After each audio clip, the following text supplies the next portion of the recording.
Welcome to Hubs and Drivers, a podcast for building product marketers, sponsored by BLD Marketing. I'm your host, Jeff Donaldson. On today's episode, a search engine primer, SEO and SEM. Search engine optimization and search engine marketing are key tools in the digital arsenal for building materials manufacturers, but sometimes they can be a little bit of an alphabet soup. We have a panel of experts today to talk about this. Dave Sladack, president of BLD Marketing, Amy Meyers, director of paid media, and Andrew Schmit, SEO specialist and a web developer. Welcome all of you. Again, for our clients and for prospects out there, specifically in the construction industry, sometimes these terms can be a little confusing. So Dave, let's start by breaking it down. What is SEO and what is SEM, and how are they different? Yeah, so everything we profess at BLD Marketing revolves around building this digital marketing ecosystem. Two crucial components of it are SEO, which is search engine optimization, and SEM, which is search engine marketing. So defining the two, search engine optimization is like that organic play that you have. Everything that you can do to build your website and make it better known and make it come up in search results much more quickly. Okay, so that's everything from keywords and headlines and some backcoding and backlinking that you can do on your website to make it show up when someone's doing a search on Google. Whereas search engine marketing is the paid efforts related to that. So if you see the little ads that pop up that says Google ad on the top of a screen, that's a SEM ad. Okay, so those are components that are paid by someone like Amy, who's out there negotiating it and monitoring it, and picking the right kind of keywords and the right rates to move forward on. And that helps you immensely, especially when you might not have full SEO optimization or it's a competitive industry. Having the paid side really helps to boost a brand's awareness and it gives you that top page or top 2-page ranking. So where do you get started, Andrew, when it comes to SEO? Because that's sort of lifting the hood of the engine, metaphorically, of your website and getting in there and tinkering. Right.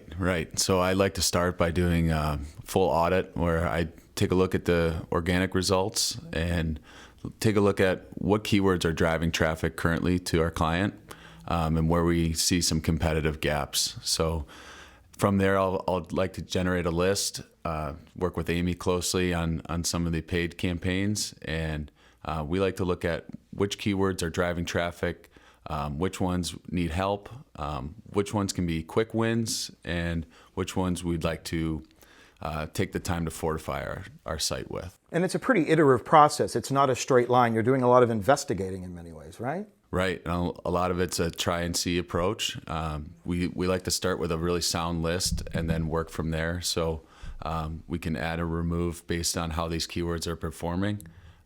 From a paid side, it's advantageous because you can see immediately how the keywords are performing in terms of conversions and click-through rates, where an SEO campaign might take a month or two to get off the ground, and you'll see those numbers come back. But for a paid campaign, you can see which keywords are actually being more impactful. So another thing you like to look at too is the intent of the keyword. It's how you really distinguish what's going to be a value-driving keyword and what's going to just eat up your budget. So that's search engine optimization. That's optimizing the website. The paid side of that, as you explained, Dave, is search engine marketing. And Amy, that's sort of your area of expertise because you work closely with clients to develop search engine marketing programs. At its most basic level, what is search engine marketing? It's the paying for specific terms that people search, the queries they put in, and then in real time, Google allows you to bid on those words, and then where you fall in the search results is determined based on kind of three things: the search term and how that relates to the query that was put out there, and then that also ties back to the landing page experience. And of course, Google gives you a rating of which you will never know what their criteria is. And then that determines not only where you rank in the results, but what you're paying for the results as well. A building materials manufacturer has a variety of options when it comes to paid advertising.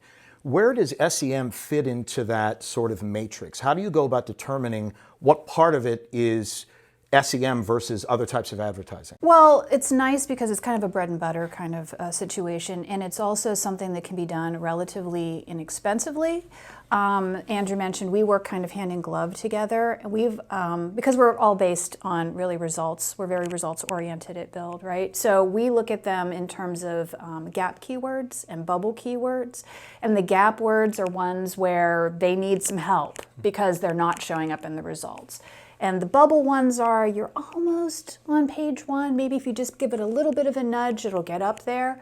And the nice part about that is because we kind of define what those are and we know what that criteria is, and then we turn the campaign on, we can then go back and say, did it work? Didn't it work? Is this too expensive? Where are we in terms of the results? How is that affecting what you're seeing on the SEO side? So it's kind of like I said, it's a bread and butter thing. It's a low cost point of entry, so it should generally be included in a campaign. The two of you have talked about this when it comes to SEO and SEM, but it is agility, the ability to change and adjust, and particularly with SEM, it's not something where you set it and forget it. Right. Talk a little bit about that. Right, there's a constant monitoring process, so we look at it. We look at it in terms of what are the bounce rates, what's the time spent on the site, how many pages did people view, and then we go back and we think, do we need to modify the landing page? Is our landing page experience where we want it to be? Can we adjust the ad? Should we be doing dynamic ads where we allow Google's algorithm to create them on the fly? All of these kinds of adjustments are made so that we can keep enhancing, because to your point, it's not set it and forget it, it's a constant monitoring process. And Dave, when you think about it, this is a subset to the notion that we live in a digital world, and building materials manufacturers need to realize that they have to move toward digital execution if they're going to make a difference in the marketplace. Yeah. I remember a marketing leader from a pretty big company, probably about 10 years ago, telling me if I had $1, I'd put it towards search marketing, whether it was paid or organic. And I think that principle rings true today still, because it really is so fundamental and so foundational for all your other efforts. We talk about this digital marketing ecosystem, and there's so many different components to it.